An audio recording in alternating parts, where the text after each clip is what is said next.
Kingdom Hearts 358 giorni e mezzo. Potrebbe sembrare un bel momento, ma in realtà Rockstar sta solo drammatizzando il fatto di aver appena pensato una merda. Ehi Roxas, scommetto che non sai perché il tramonto è rosso. La luce è formata da molti colori, e il rosso è quello che deve vedere più lontano. Davvero? No. Si tratta del sangue delle vittime di Chuck Norris di quella giornata. Sei senza cuore. Atlas e nessuno. Il buio è detto da luce, che nasconde il cuore del leone di ogni persona.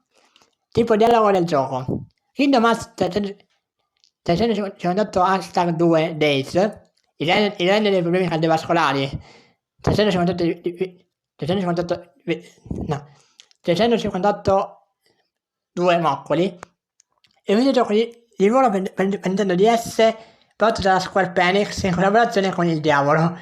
Il gioco venne annunciato durante la famosa convention mondiale sui videogiochi di ruolo 1976 di Taffano Terme, basta provato dal proprio in persona, ed è uscito sul mercato europeo 31 anni dopo, nel 2009. La trama. Vuoi che ti prenda a pugni? Ma Rockstar se ne fotte così carino. E incluso il rapporto tra Rockstar e Axel. Kingdom Hearts 358 diviso 2 Days è il prequel di Kingdom Hearts 2. In pratica tutti coloro che hanno giocato a Kingdom Hearts sanno già chi muore, chi uccide e cosa succede in questo nuovo capitolo. La storia inizia con un ragazzino di 10 anni che, per fare il figo con gli amici, si costruisce una cave gigante di cartongesso e la rinomina Keyblade. Il ragazzino usa poi questa chiave come mazza durante le partite di wrestling illegali, forgiando così il suo fisico e spirito alle battaglie. In seguito ad un incontro turbolento con certo Rocky Balboa, il ragazzino perde i suoi sensi e viene rapito da un misterioso pedofilo. Quando ne prende i sensi, il ragazzino è stato ribattezzato Roxas e fa parte di una misteriosa organizzazione mafiosa pedofilia. In realtà questa storia non è nata nel videogioco, è il frutto di una rielaborazione. Carlo Lucarelli ha fatto ricerche e in una puntata del suo programma ha elaborato questa storia delle origini Roxas, detto le quinte. Il gioco vero e proprio parte da una caccia alla volpe che si svolge in una partita della Russia, per far svoltare abilmente sulla storia di una ragazza senza un cuore, la sua incontro con Axel, un piromane che si rivela più pazzo di quando già non sembra la sua natura, e la sua intensa amicizia con una ragazzina che ovviamente scasserà perché è capace, ma vuole lavorare nell'organizzazione 13, rompendo così anche l'equilibrio del nome che perde completamente il senso. I personaggi: Roxas, biondo non naturale, giovine e privo di autostima. Non ricorda perché si è unito all'organizzazione 13, non sa quale sia l'obiettivo di nessuno, non sa perché sappia usare la Keyblade e non ha ancora imparato le case e segno delle scarpe. Per tutto il gioco dirà di provare amicizia, odio e felicità, mischiando con le solite affermazioni che non ha un cuore. Da destra a sinistra, Axel mentre cerca di spulciare Roxas. Roxas che ha appena tirato un cazzotto a Xion, e l'ultima immagine di Xion prima che si sbilancia e cade dalla torre. Xion è solo una bambina ed è ancora meno così di Roxas. Avrà però la fortuna che Roxas si innamorerà di lei e che quindi sarà protetta da un nemico incidente. Da metà avventura in poi non farà altro che svenire e indebolirsi. No, nel caso tu te lo stessi chiedendo, non è possibile colpirla durante una missione. Axel non sia mentale di una fangirl. Axel, piromane pedofilo innamorato di Roxas. Axel è l'unico nell'organizzazione 13 a distinguere la differenza tra il bene e il male, e deve pensare di Xion ogni qualvolta sverrà. In qualsiasi momento del gioco sembra che lui sappia tutto, ma pochi giorni dopo svelerà che non sapeva un cazzo e probabilmente fingeva per fare il figo. Xemnas, capo dell'organizzazione 13.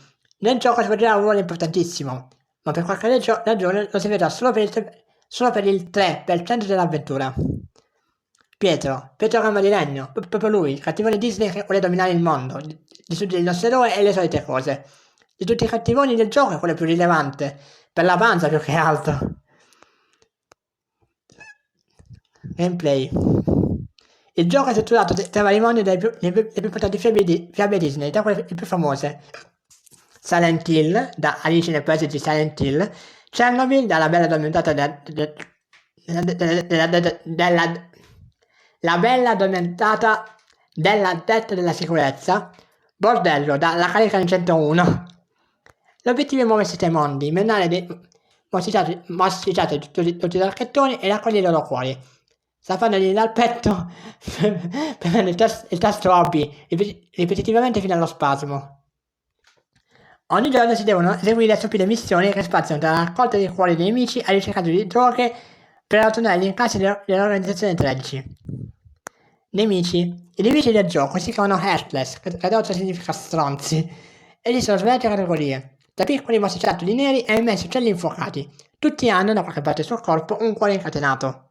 Secondo molti è da qui che Federico Moccia ha dato ispirazione per l'idea di legare l'amore delle persone pari della luce. Ma probabilmente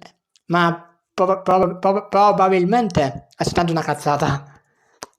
Un piccolo mostro emo che balla. Shadow è tutte le versioni uguali ma leggermente più grandi perché i sviluppatori non avevano voglia. Piccoli mostriciattoli emo che vivono nell'ombra, vergognandosi della loro esistenza. Per ucciderli basta colpire con una chiave affilata e tagliente, come un emo vero.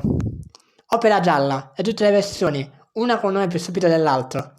Piccoli e fastidiosissimi Heartless che sparano palle di fuoco, ghiaccio, razzi, frigoriferi e caccole. Tecnicamente sarebbero deboli, sul piano pratico molti hanno il vantaggio di poter sparire nel nulla ed apparire senza aver subito danni. Per batterli sicuramente date fuoco al DS. Pianta veleno e tutti i tipi di piante che servono nel tuo giardino. Rockstar affronta un gruppo di Shadow con ottimismo. Pianticelle dolci e apparentemente innocue. Come qualsiasi buon videogioco, queste piante sparano semi giganti e velenosi. In appartamento non vanno tenuti insieme ad un gatto o un cane. Possessore è il possessore più grande.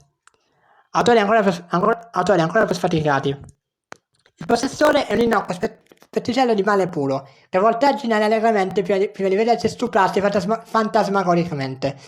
Se stai vicini ti colpiscono, se gli stai lontano non li puoi attaccare. Qualsiasi cosa tu faccia sarai stuprato.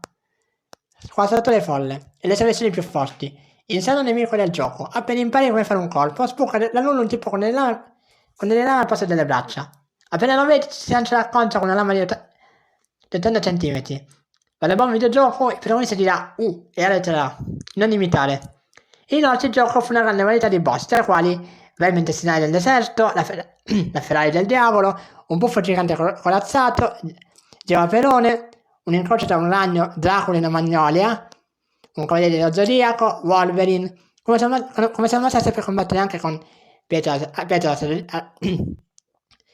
alla statua di Buring, Silbar con le faccette, Sex con il mal di testa, Rico Bendato che sbatte dappertutto.